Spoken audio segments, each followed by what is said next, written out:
Thank you very much. So just a short intro for those of you that are not familiar with the International Federation of Robotics. We are a non-for-profit organization connecting the world of robotics around the globe. We are having 70 members at the moment from over 20 countries. And our three main pillars of activities are the robotics industry statistics. You will find out a bit more about that in a second. We are also working as a voice of the robotics industry. That's also why I'm here on the stage today. And we are also supporting the national associations and policy support to get the environment ready for supportive for installing new robots around the globe. The 2019 figures, I would like to start with the past year because that's kind of explaining a lot in which situation we are currently in. Even already in 2019, so even before the pandemic, we saw that the robot stock was still growing at a pace of 12% over the year. So that's an all-time high. It's the highest number we ever recorded. And we have a long period of growth. But we also saw that in 2019, the installations of new robots already went down compared to the year before, about minus 12%. That's still the third highest number we have ever seen, but it's a small dip. You can see here the long time growth. So we have a from 5-year growth period rate of 15% plus. We even had 12% plus in 2019, but we had a percent minus in installations.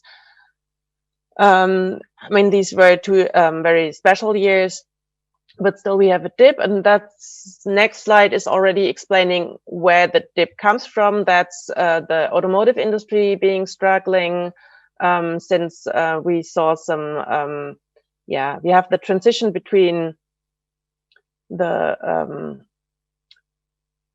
combustion engines to the electric engines, and that's kind of decelerating investments because there's a certain uncertainty. Also, the global political situation is bringing us in some hesitation in investments. And we also saw that the electronics and electrical industry was struggling. We had less smartphone sales, and that already led to a dip in investment in that sectors. We have other sectors that are less volatile. That's, for example, the metal and machinery industry. And the situation looks a bit different for Europe. I'll come to that in a second. So if you look at the 15 largest market, it's China by far the largest market, of course, then followed by the kind of matured economies like Japan, United States, Korea, and Germany. That's the top 5. And we see Czech Republic already here on the 15th rank. If we look at those countries, we see that the size of the economies is quite different. So another figure the IFR is usually looking at to really compare large and small economies and size of in respect with robotization, we look at the robot density.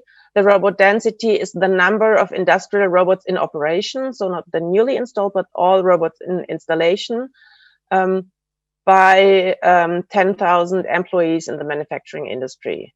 And if we look at that figure, we already see there's some kind of special countries like Singapore. Singapore is, of course, not a really big robotics market, but it has a small manufacturing industry, which is really highly automated. So that's why we have this as a top runner with 918 installed robots per 10,000 employees. And then we have also Korea has both electronics industry as well as automotive industry. Both industries are highly automated. So that's number 2 in the row. And then we go really deep down to Japan and Germany next in line. And then the differences between the single countries are not that pronounced. So we don't see Czech Republic in here.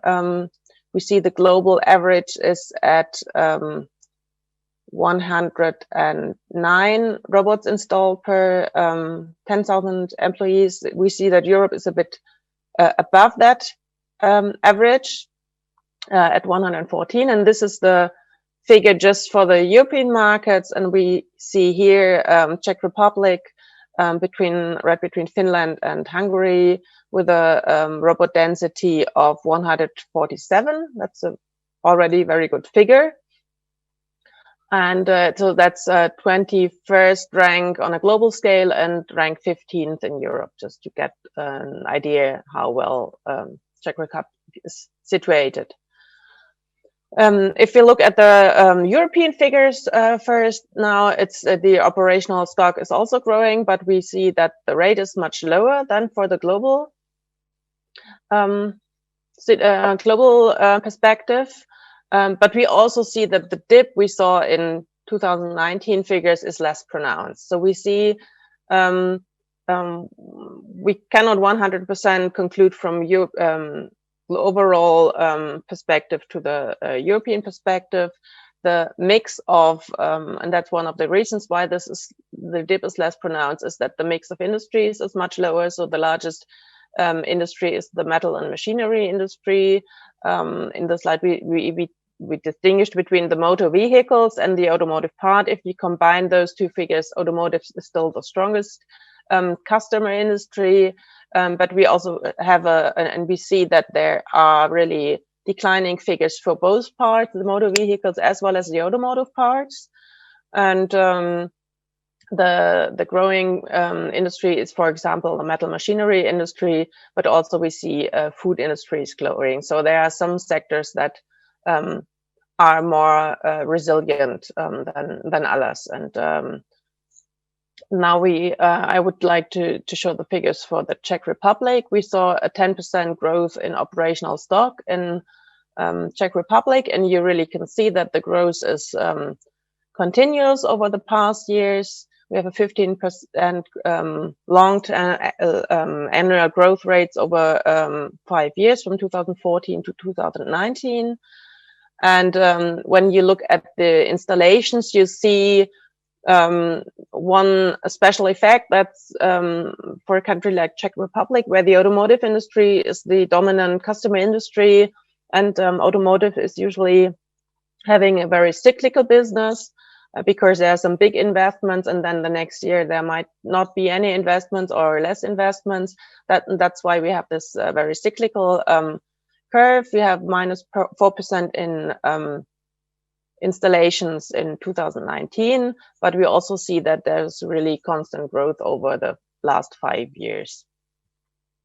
And as I said, the automotive parts and motor vehicles, you all know that, are the main industries, main customers, and motor vehicles even saw growth, but the automotive parts went down. So that's just the starting situation when we are discussing how automation is affecting the future. So when we look at 2020, 2021, is we see the electronics industry as a winner of social distancing, which will not have any effect on the European markets. We see deferred investments. There are some demand side issues.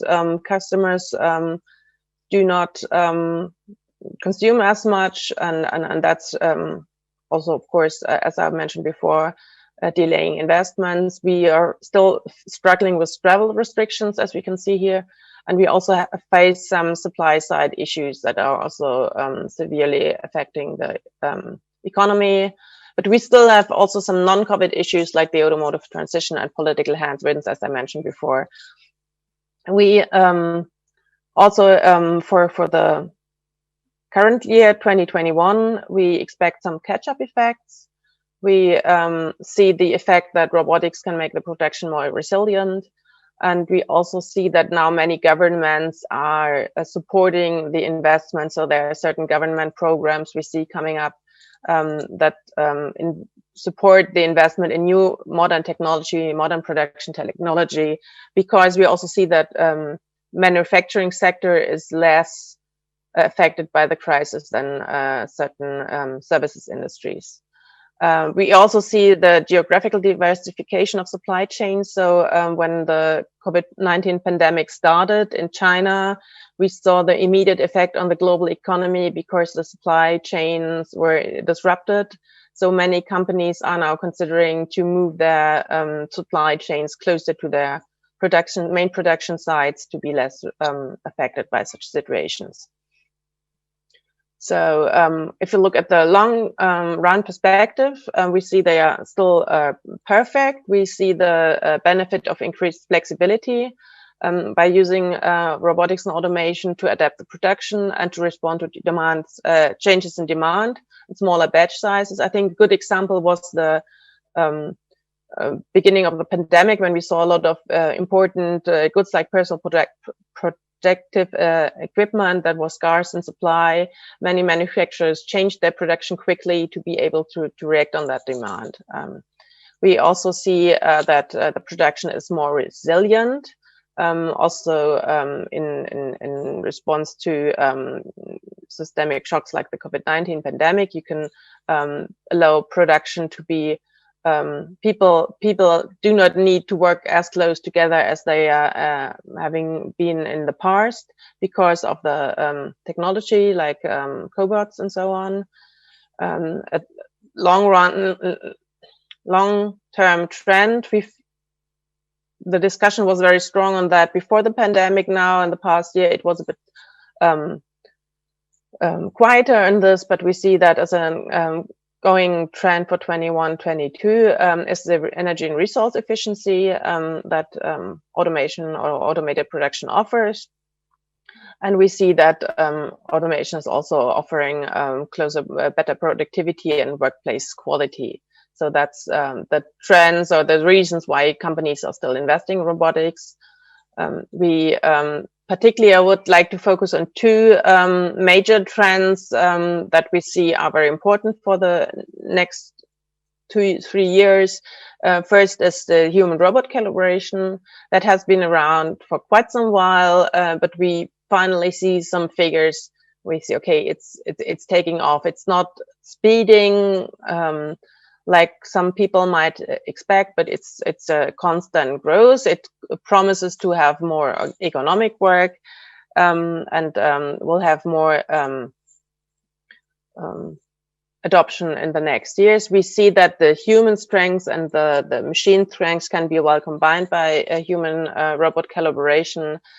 We distinguish between different forms of collaboration, and today we still see that the coexistence. So there is no fence, but there's also no shared workspace between the worker and the machine, as well as the sequential collaboration. So there is a shared workspace, but not humans and robots do not work at the same time in the same workspace. In the long run, we expect to have more responsive collaboration, so the robot will be at some point enabled to really react on what the human is doing, like if two human workers would work next to each other. There are certain benefits of robot collaboration. You are all familiar with robotics, so I don't have to go into detail with that. Here's the figure that you might be really keen on looking at. We see that the number of collaborative robots newly installed every year is growing. So from 11,000 units in 2017 to now 18,000 units in 2019. And one effect you can see well here is the shares even increasing more. Since we had an overall decline in traditional robot installations in 2019, we still see growth of cobots. So overall, the cobots grew much stronger than the total robotics business. And the second trend I was referring to is the connected robots that are used in manufacturing and the promises we see through the technology.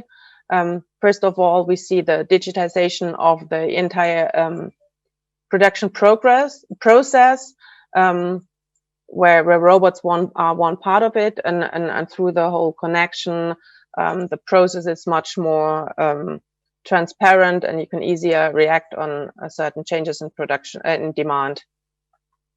We see the optimization of performance. So if we connect the robots and other machines to a central computing server in a company or an external cloud server. We can optimize the performance of the robot. We can analyze the data, and that will improve the efficiency of robotic systems in the future. We see virtual and simulation and digital twins. On one side, the operation is simulated before the installation, so you can already do test runs and see whether the whole system performance is working before you actually have to install the robot. And you can also use the digital twin to predict the impacts of changes and long-term operation during the use, so you will have less downturns and shutdowns due to some errors. Then we see a new business model coming up. Robot as a service is a good example for that. So we kind of the user of the robot doesn't have to buy the robot, but it's kind of like leasing the robot. So it's only the user only has to pay for the use, and that's reducing the risk of investment. So if you're not yet sure how much you will actually use the robot, this is a good model to soften the investment, the first time investment in a robot, and you can also better calculate your running costs. And last but not least, we also look into sense and response. So it's vision sensors and different sensors that really enable the robot to see and see its environment and react on that, and then adapt the performance and the movings. In the future, this will be we see the further developments and advancements in 4 major areas. One is the connected hardware. So there are tremendous developments in the area of vision, of sensors, of grippers, and also machine learning will further improve that. So so far we don't see many robots using AI, but this will dramatically improve in the future and will have a positive impact on the performance of the whole systems. Then we see strong software development, and this results in more intuitive programming interfaces. We'll see more and more out-of-the-box applications. So the first-time user of robotics has it much easier to deploy new robots and just test things. And we'll see new ways of teaching robots, like demonstration teaching, video teaching, and so on. We see new communication frameworks. OPC UA is one example. So these help to reduce the installation costs and also the time needed for installations, and that's also impacting costs. And last but not least, the organization of production is massively changing already today and in the near future. So we see more matrix production. There are mobile robots that actually bring the goods and parts and pieces from A to B within the companies, within the manufacturing sites. And then we also see easier reconfiguration of cells. So robots can be retasked easily to match the demand. So if you don't need product A at the moment that much, you can retask the robot to produce B, which is much more in demand right now. So that's the main trends we see at the moment, and I'm happy to answer any questions. Thank you very much.